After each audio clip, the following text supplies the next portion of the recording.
with another one, still with your boy Gary Hauck. Of course, we talked about learning from a geniuses in the arts and science, but we also are going to talk about another book.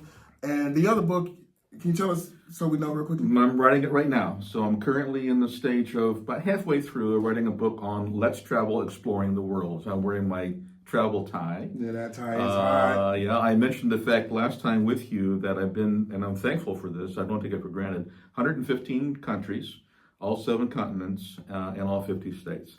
So years ago when I wrote the book on exploring humanities around the world, I'd only been to 44. So I've been to a lot more since then. So what I've done was I pared down what I had in that first book, abridged it a lot, and then I'm adding more chapters to it. So I'm now about halfway through. Got back last week, 10 days ago, from Africa, my 20th country in Africa. We went to Addis Ababa in Ethiopia, Ethiopia. And then from there we flew down to Madagascar. I loved Madagascar. And we were, of course, in the beautiful capital city of Antananarivo, which now they call Tana. And we also went to Mozambique, Maputo, Mozambique, Eswatini, which used to be Swaziland prior to 2018, and then South Africa. We went to Kruger National Park, which is the largest national park in Africa, the size of New Jersey, to see lions and leopards and elephants. That real reality. All around us on an open Jeep. Yeah. So 62 miles a day, for 9 hours driving through those roads with the animals all around us. Yeah, it was amazing. Why would you do something like that? And to take a lot of pictures and to enjoy it. Got you. Yeah, it's absolutely beautiful. I guess we'd have to go. You guys would have to tap into Gary L. Hauck's page, man. Just as I said, Gary L. Hauck's tap into his page to catch some of these beautiful pictures that he's taking here. So this book that you write is an extension of a book that you've already years ago. So I'm abridging that one and updating it. So this is going to be, and one reason why I'm doing this is because I'm going to be in Art Prize again this year, 3rd time in a row. And my Art Prize piece this year is going to be a 7-foot by 8-foot mural. I did an acrylic relief map on plywood, and I put 40 of my favorite pictures of my sites that I did in acrylic for my 40 favorite countries over 40 years. I'll have to see those. So because they're just his favorite, but I'm sure he has multiple from each one. I do. The other one's probably my favorite, but we'll find out. I do. That's good. So you said the Art Prize. So where would this event take place? Well, Art Prize, of course, is all over Grand Rapids. The last 2 years, they had me at Cornerstone Church in Heritage Hill. So I will likely Is that the church the brother was talking about? It might have been, but because I went up there. He said the same words. I talked to him. You know what I'm talking about? Okay, yeah.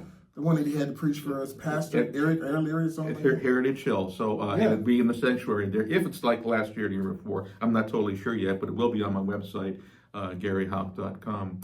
But yeah, I think, one of the things I should also say is when I was teaching college for many years, I would take my students on study abroad trips. And my youngest son, Jared, would try to come with me, and he would earn money to go along, and I would help to float that cost. And he got the bug. So at age 13 or 14, he said to me, "Dad, the day will come when you go with me on my tours." And so when he went to college and graduated and I retired, he then created his own company, Percussive Tours.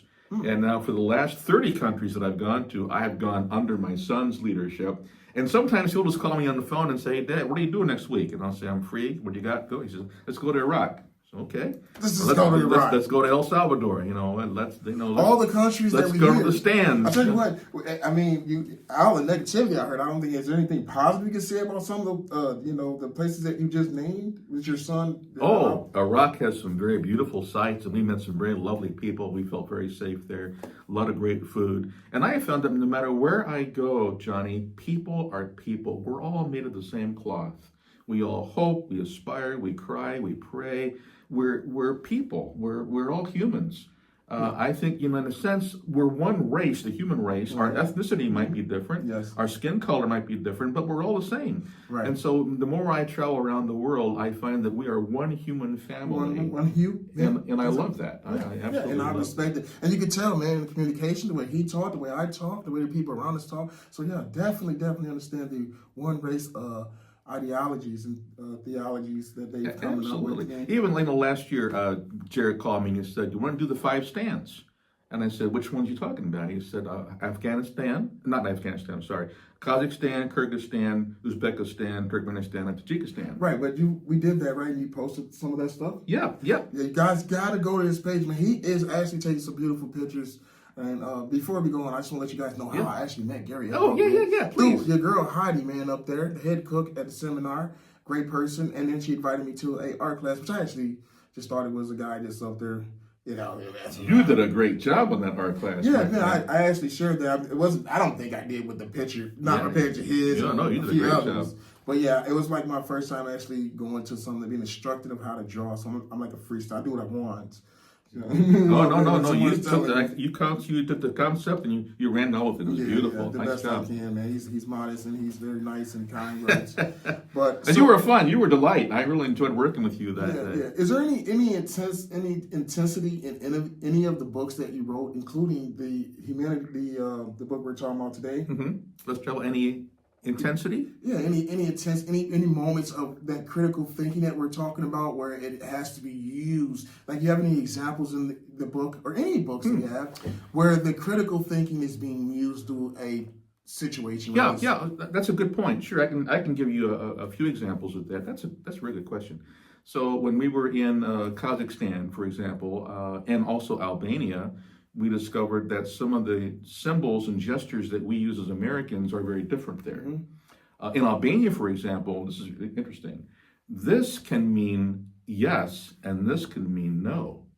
Okay. And so my son Jared and I weren't even aware of that the first whole day, and so we were misinterpreting what was being said. I can imagine how that. So we had to challenge our own assumptions. So what we assume is meant by this, and what is meant by that. And we also saw the same thing was true in the stands there in Central Asia.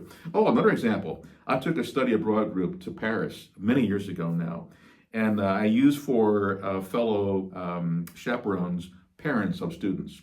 And one of our students' dads was a Baptist pastor. So we had just come out of Notre Dame Cathedral, this is before the fire, and went to a little cafe across the street, down the road a little bit, and we did what Americans do. We had our escargot and crepe Suzette and things that we had known about and heard about. And when the waiter came back and said to us, "How was everything?" Our pastor friend Doug went like this. And the waiter just clicked his heels and walked off in a huff. And the people around us were just laughing. They said, "You Americans?" We said, "Yes." They said, "Don't do that. In our part of the world, this is like the middle finger in America."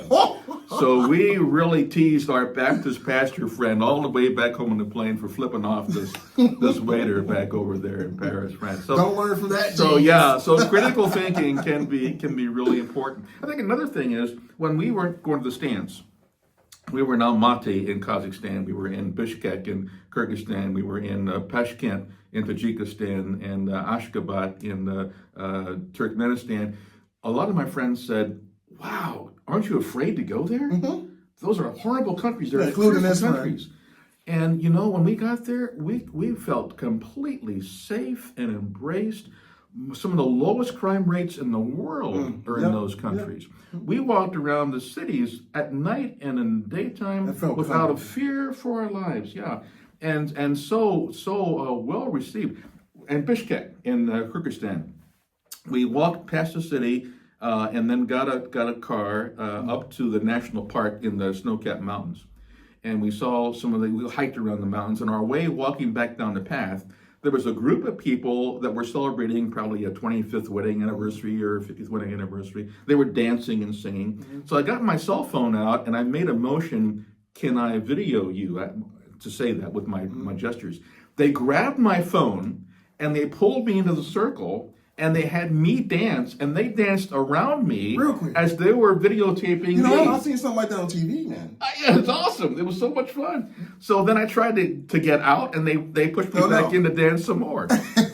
So we danced for probably, I'm guessing, 5 minutes. And of course, we could not communicate language-wise, but with our eyes and our smiles and our gestures and our dancing together, it was just a real unifying time. So I thought, was that something traditional that they do? They gave you that traditional. It must be, yeah. But they embraced us, even as Americans, in that, and I thought that's really wonderful. So it dispelled a lot of faulty thinking Because even when I went over, I had no idea what to expect. Right. And so, but I have all these friends saying, "Aren't you afraid?" But wow, going over. I don't want to get too far with your book, but I just want to know how do one get to a place where they build up this courage to go to a place of unknown, not knowing what's going to happen. How do you build up that woosah to go there? I know it's for the picture, but I mean, there has to be something. That's a good question. So I think early on, I was invited to teach in international settings back early in my college career. I was invited to teach a course in Russia at the University of St. Petersburg. I was invited to teach a course in Hong Kong and also in China. I lectured at Shenzhen University. My wife and I also lectured there together. And I lectured at a school in Cuenca, Ecuador, and most recently in Uganda, near Jinja, Uganda. And in those contexts, I was introduced to the joy of international travel. I was made to feel safe. I was made to feel embraced. In Russia and also in Ecuador and in China, my students took me to concerts and to archaeological sites, to museums, and I thought, this is great. I want to take my students to places like, that's what got me launched into study abroad. And so through the years, I've just felt sometimes more secure and safe somewhere else than I do in my own country. So I'm not always that way. I'm a strong patriot. I'm a veteran. I love my country, but I also feel like I'm also a global citizen as well. Yes, right. Doing God's work as you do, constantly creating and providing the literatures that we need to learn from genius in the arts of science, which is great, man. And I'm kind of impressed with the multiple books. This next book, although I'm a little forgetful how to say the names. How do you say the name of the book? Let's Travel, Exploring the World. Let's Travel and Exploring the World. That's the subtitle, yeah. All right. So it's going to be probably, 300 pages max is what I'm guessing. Somewhere around 150 right now. This one right here is less than 300, right? Yeah, that's about 150 maybe. Almost 200 books. Not too bad. So, thank you. So it's like, just like 100 more pages more, 50 more pages more, right? I write every day. And it's a passion of mine, and so it kind of rolls out. So, how do you get in that space to actually? Well, I guess you have to create that, huh? Yeah, it's just a passion. I think many years ago when I began writing, I had a professor at grad school who said, "Write into your passions, because they'll write themselves." And I think he was right. So if I find a topic that I'm really passionate about, and travel is one of those. So arts and sciences is another one of those. And of course, religion, I have a lot of books on faith. So the areas that I'm passionate about, it kind of flows. And I have people who help to edit and help proofread and help give me input as to what works and what does not work. And I'm always eager to get that input and respond to it favorably. And so I'm thankful for a lot of folks who helped me along the way. So when I say I wrote a book, that sounds very singular, but there are a lot of people that are a part of that process that I'm very grateful for, who read it ahead of time, who give feedback, who say you might want to try it this way or that way. So I'm thankful for all those who had a part in the project. And thank you for you. You're so enthusiastic, Johnny. And from the day in that art class when I saw you, I'm not exaggerating. We had about 15, 16 people in that art class. You were Johnny on the spot. That's great. Literally, you were the first one to just jump in there and take that paintbrush and work on it. Yeah. And what we did was we had a large a log cabin, a log house we're trying to replicate. And boy, yours automatically from the get-go got a lot of oohs and ahs from the folks around you. Your color tones, your hue, and your style was magnificent. As I was learning again, right, from a genius, No, right? Yes, you are. I write about geniuses, but I'm not a genius. And so we kind of like surround ourselves around people in which we are, right? Birds together, flock together. So that's kind of the image that we give. And so if he has this much knowledge about geniuses, he's obviously have genius knowledge. So I try to learn from them, and I think that's for all of us. He's being modest, man. I'm not trying to hit that man. His PhD and stuff and all this stuff. He knows a lot. This is a genius, man. I'm telling you, man. Oh, you're so kind. I'm glad that my daughter got us together. And speaking of Heidi, who is the head chef at the community kitchen here in Howland, Michigan. At the seminary, at Western Seminary, which is a part of Hope College. She is also a world traveler. And I'm so thankful that all of my family has gotten the bug. So Heidi just last week said, You say you're so thankful that all your family got a bug.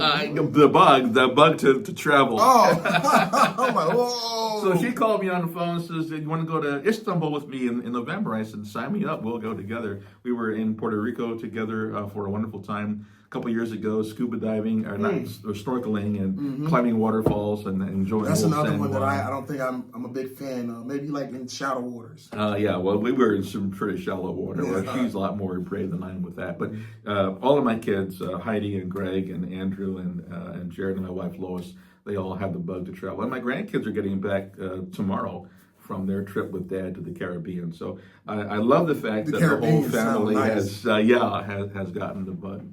So I forgot to mention Antarctica. So one of the goals that we had for years That's a cold area, Antarctica. It's a cold area. But in their summertime, it's 30 degrees. So their summer is January and February. So we went there 2 years ago during those months, and it was in the 30s. So I had my parka, but it was wonderful. We spent 6 days in Antarctica. We retraced the trek of Shackleton from the 1914 to 1916 journey that he took his men down, and all escaped, all survived. So we saw at the Weddell Sea where his ship went down from Neumayer Channel and the Gerlache Strait, went over to Elephant Island and saw where Cape Valentine was, where his 22 people were waiting on the 5 to come back to rescue him. But we saw the beautiful whales and penguins and albatrosses and gorgeous glaciers all around us. Magnificent. And then we hit course on the way back, Buenos Aires, Argentina, my new favorite city of the world, called the Paris of South America. But that was a great experience. Of South America. Yeah. South America. Good. Again, over in my land, creation start. I'm just being silly, but I tell you what, man, Africa does actually provide us some of the inceptions of creativity that I do know. Yeah, that I do know. Yeah. Madagascar totally blew me away. I just love Madagascar. What about the Nile River? What do you know about that? The what? Wasn't it the Niger? The Niger River. I use that word. Okay, but Niger. Yeah. Right? Yeah. Can you do it? Are you familiar with that? I'm not familiar with that. We saw the source of the Nile when I was in Uganda. We saw where the Nile starts and flows backwards, flowing north to Egypt, which was kind of fun because my first time to go to Africa was to go to Egypt, which is in the northeast corner of Africa.